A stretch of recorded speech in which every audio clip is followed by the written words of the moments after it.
আসসালামু আলাইকুম এভরিওয়ান, আশা করছি আপনারা সকলে ভালো আছেন। তো আজকে আমি বানাবো ব্রয়লার মুরগির মাংস।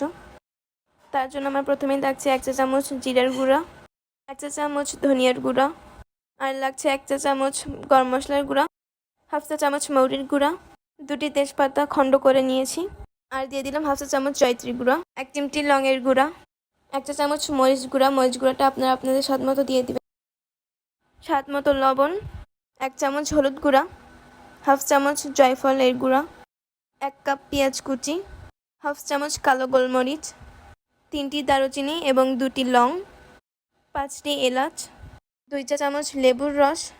আমি এখানে 1 কেজির মতো ব্রয়লার মাংস নিয়ে নিয়েছি। এখন পরিমাণ মতো তেল দিয়ে দিলাম এবং সব উপকরণগুলো দিয়ে এখন ভালো করে মেখে নিব। ম্যারিনেট করা হয়ে গেছে, এখন রেস্টে রেখে দিব আধা ঘন্টা বা 1 ঘন্টার জন্য। এখানে একটি কড়াইয়ে পরিমাণ মতো তেল দিয়ে পেঁয়াজগুলোকে ভেজে নিয়েছিলাম, তারপরে ম্যারিনেট করা মাংসগুলোকে দিয়ে দিয়েছিলাম। এই ভিডিওটুকু স্কিপ হয়ে গিয়েছিল, এর জন্য খুবই দুঃখিত।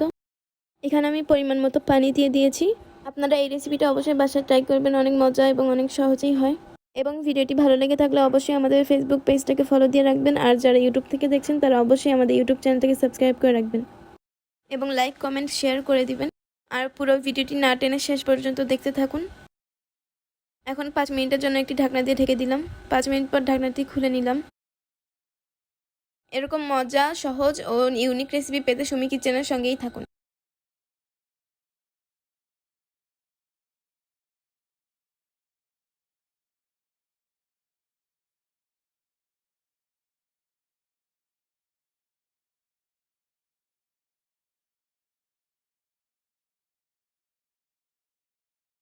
আমার এখানে সিদ্ধ হয়ে গিয়েছে এবং রান্নাও কমপ্লিট। এখন সুন্দর করে পরিবেশন করে নিব। শেষ পর্যন্ত দেখার জন্য অসংখ্য ধন্যবাদ। আসসালামু আলাইকুম।